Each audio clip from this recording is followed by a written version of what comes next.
Nu, vienas no populārākajām bailēm ir bailes kļūdīties. Tā skaitā arī man, tāpēc no savas pieredzes arī nedaudz arī padalīšos, un varbūt kādam vēl tas iekustinās šo te tēmu. Kļūdīties ko konkrēti? Tas ir garš saraksts. Tur var būt tā, jebkas. Nomainīt darbu, kaut kur aizceļot, kādam pateikt vai izteikt savu viedokli, vai tā kā nostāties par savu viedokli, ja? Uzsākt kaut ko savu, nevis tikai atdarināt, ko cits liek. Ieviest jaunu produktu, nopirkt sev dāvanu vai atļauties sev iztērēt naudu priekš sevis. Izteikt savu viedokli, fiziski uzsākt kaut ko ar savu ķermeni, pieņemsim, iemācīties slidot, pieņemsim kaut kādos savā vecumā, kad liekas, ka ne, visi gadi jau pat paskrējuši, ja, nomainīt profesiju, aizbraukt no valsts, pilnīgi dzīvesvietu pamainīt. Nu, pārmaiņas, būtībā pārmaiņas, un jebkādas pārmaiņas, un ja nu nesanāk. Šis man vienmēr likās interesanti, kāpēc mēs jau sākam domāt no negatīvās puses? Ja nu neizdosies, ja nu nokavēšu, ja nu pazaudēšu, ja nu izgāzīšos. Kas tas tāds ir? Kāpēc mēs sākam no negatīvās puses? Es arī pavēroju sevi, nu jā, ir tas tāds tā kā, nu jā, nērta, ja nu nesanāks. Kāpēc nav tā, ja nu sanāks, kas tieši otrādi, ja izdosies, ja tu vēl aizies labāk nekā es iedomājies, kāpēc mēs tā, ja? Nu labi, tas gan jau, kad mūsu laika gaitā, ka vienkārši mums senči arī dzīvo savu pieredzi un vienkārši tas mūsos kaut kā ir iedēsties, bet es aicinu paskatīties no otras puses tā kā bišķītiņās iebremzētī. Pagaidi, noķertais astašo tad bailīt, pagaidi, stop, kas tas tāds? Un uzdot jautājumus. Kāpēc tas varētu neizdoties konkrēti? Vai tur laikapstākļi to ietekmē, vai kaut kāda inflācija, vai kaut kādi citi ārpus manis, mana spēka esošie kaut kādi procesi.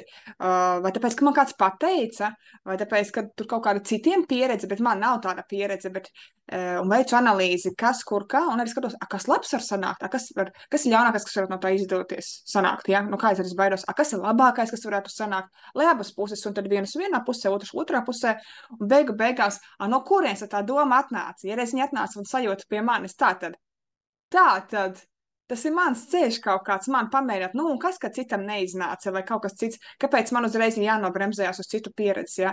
Tā kā tas ir ļoti interesants moments, argumentēt sev, jo tas taču ir priekš manis, mans ceļš, kāpēc es nevaru pamēģināt, un kāpēc tiešām pozitīvs rezultāts nevarētu. Tā, kad es pati sev atklāju, ka ar mani kaut kādas notiek šādas te visādas sarunas un domas un argumentēju man pašai ar sevi, es nonācu pie slēdziena, ka man šitas ir jāizsvitro no savas dzīves vienkārši. Šādi termini man neeksistē, jo es viņiem neredzu vispār pielietojumu un attīstību. Kas ir kļūda? Kas ir kļūda? Kas to ir teicis, ka tā ir kļūda? Kas ir teicis, ka tas ir nepareizi? Nu, kur tas ir vispār teikts? Un ja arī pat kāds to ir teicis, vai tas attiecās uz pilnīgi visiem? Un tas ir tāds interesants moments, ko tu kā ieraugi, paga, šitas akmentiņš, te nav viņam jāstāv, viņš kaut kur ir, manā ceļā viņš nav vajadzīgs. Man personīgi, manā izaugsmē šis vairs nav vajadzīgs. Un tāpēc man neeksistē kļūdas vai iespēja kļūdīties. Es to redzu kā pieredzi, jebkurā gadījumā kāds būs rezultāts, es izdarīšu secinājumus, jo es būšu pamēģinājusi. Es būšu ieraudzījusi un izdarīšu secinājumus. Secinājums ir pats svarīgākais, lai es varētu vispār ieraudzīt savu nākošo posmu. Tas ir degviela, jeb tā kā papildus uguns manā lāpai, tanī alā, kurā es eju iekšā, lai es vispār varētu iet nākamo posmu. Tā ir mana pieredze. Es kaut ko būšu pieredzējusi, sapratusi, un nākošais solis jau atšķirsies no tā iepriekšējā. Tas no pieredzes saka, kā man tas ir bijis, man patīk, un tāpēc šie termini manā dzīvē vairs neeksistē. Tā, protams, ir arī sava veida attieksme pret dzīvi un arī izvēle. Ja es esmu nolēmusi, tad es izdarīšu, jā, un kā es par to izturos, ja es domāju, ka visa pasaule pret mani pēkšņi sagriezīsies, jo redz, es izdomāju tur kaut ko tādu un tādu, protams, ka viņi sagriezīsies, jā, un tas tā kā tāds no upara lomas viedokļa iet kaut ko uzsākt, nu, pamēģiniet, tā būs jūsu pieredze. Bet vai no tā mēs kaut ko kļūdīsimies? Es domāju, nē, tā būs brīnišķīga pieredze. Un atkal šajā pat variantā, tā, kad mēs uzdodam jautājumus no ēteriskajiem draugiem, nāk palīgā ļoti labi DJs, jeb DJs, kad sagramot tos te jautājumus. Mums taču arī reāli vēders fiziski no psihosomātikas pieslēdzas klāt, un tur sākās gremošanas process. Un citreiz tā, ka esat piedzīvojuši kaut ko domājat, citreiz pārdomājat, pārāk daudz ir rokaties un vēders, nu, kad nevar nomierināties, tā nevar, ja.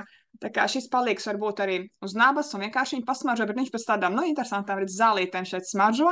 Katram varētu būt savs kaut kas. Mums sievietēm mīļajām ir ārkārtīgi svarīgs sazemējums. Vienkārši ārkārtīgi mēs varam emocijās vienkārši aizlidojam un sazemējums vienkārši, kas palīdz noturēties. Tagad saņemies, risini, saņemies un domā, nevis kaut ko, nu jā. Tā kā arī no pieredzes saku. Un visbeidzot noticēt sev. Ja reiz es esmu šo ceļu uzsākusi, ja reiz tā doma pie manis atnākusi, tad kāpēc es pati sev neticu, kāpēc es klausu kaut ko pilnīgi svešu? Jā, es varu ņemt vērā. Paldies, ka tas ir atnācis, bet beigās es izdaru pati savus secinājumus, jo tas ir mans ceļš, mana izvēle un mana sajūta, vai es to vēlos vai nevēlos. Tā drosmīte iet tālāk un nebaidīties no kļūdām, arī ir kaut kāda paša pārliecinātība, ja, ar mūsu personīgo. Katram viņa savādāk. Protams, no kurienes viņa sākās bērnībā. Un cik ļoti mēs iedrošinām arī tiem, kam ir šobrīd arī pēc, cik ļoti mēs iedrošinām arī savus bērnus, ka viņiem izdosies, lai arī kā viņš ir iedomājies, bet pasaka, nu viņam izdosies, lai arī kā viņš ir iecerējis, viņam tiešām izdosies, lai viņš šiet aiziet uz priekšu. Un bišķi atkal uz sievietēm, bišķi citiņi meitenes mīļās, ja vīrietis tic, un mēs pasakām, ka viņam neizdosies, 99%, ka viņam neizdosies. Ja vienīgais viņš nav atradis tā savu kodolu, ka viņam vienkārši pat neinteresē, viņš nav gatavs, nu vienkārši, ko viņam sieviete saka, bet sievietēm ir liels spēks ar to, ka vai viņas tic kopā ar savu vīrieti, partneri, ar savu tēvu, ar savu darba devēju, bet tā, ka, nu, tic un izdosies. Un ja sieviete tic, tad tas vienkārši to iedot tādu spēku un ceļš pavarās kā ne. Tāpēc šeit ir aicinājums arī mīļās gan mātes, kurām ir gan mazi bērni, gan jau pavisam lieli onkulīši, vīrieši, ja. Pirmkārt, jā, viņi vairs nav mazi bērni, viņi ir lieli vīrieši, un ticam viņiem, ka viņiem izdosies. Sievas mātēm par saviem znotiem, nenozākājam viņus, ticam viņiem un iedrošinām, iedvesmojam. Tas ir viņa ceļš, kā viņš var kā vīrietis izaugt, ja viņam nedod iespējas, un ja viņam netic, kā tas ir iespējams, ja? Sievas, ticiet saviem vīriem, saviem partneriem, saviem draugiem, iedrošiniet, ja viņš pasaka, nu, protams, ka tev izdosies, ja tev tā doma atnāca, es ticu, ka tev izdosies, pat ja neviens cits netic, es ticu, ka tev izdosies, un ej uz priekšu uz to, nu, tad redzēsim, tad mēs izsecināsim, kas no tā visa būs, aiziet uz priekšu, pamēģini, un noteikti mēs kaut ko no tā izsecināsim gan vienu, gan otru pusi, un pirmais kāds tev būs atbalsts pēc tam nākošajam tavam solim, aiziet, tā kā meitenes mīļās vienkārši domājat, ko mēs runājam, ja? Iedrošinām, jo tāpēc, ka vajag balansu, viņi mums, mēs viņiem, kopā mēs esam spēks. Tas, kas man palīdz celties un iet un darīt, tas, kas man patīk, ir tas, ka es apzinājos un pat esmu ielikusi šo sajūtu, ka es esmu savs dzīves autors. Ne mana mamma, ne mans tētis, ne mans partners, ne mani bērni. Es pati esmu savs dzīves autora. Kā es to izdomāšu, kā es pa viņu virzīšos, jo tā ir mana brīvā griba. Un ja mēs esam vēl izveidojuši to brīvības iespēju arī kā partneri savā starpā, ka vienam ir brīvība, otram ir brīvība, mēs pieņemam viens otru, tas ir tas, ko mēs ar Anderi dalamies arī citos savos stāstos, un tas mums ir ārkārtīgi svarīgi, mūsu personīgā brīvība, un ka mēs varam augt tajā. Un pēc tam mēs varam kopā sanākt un kopā vēl izveidot jaunu ceļu, kurš tagad arī vēl top. Jā, nākošais, ar ko mēs te dalīsimies, jā.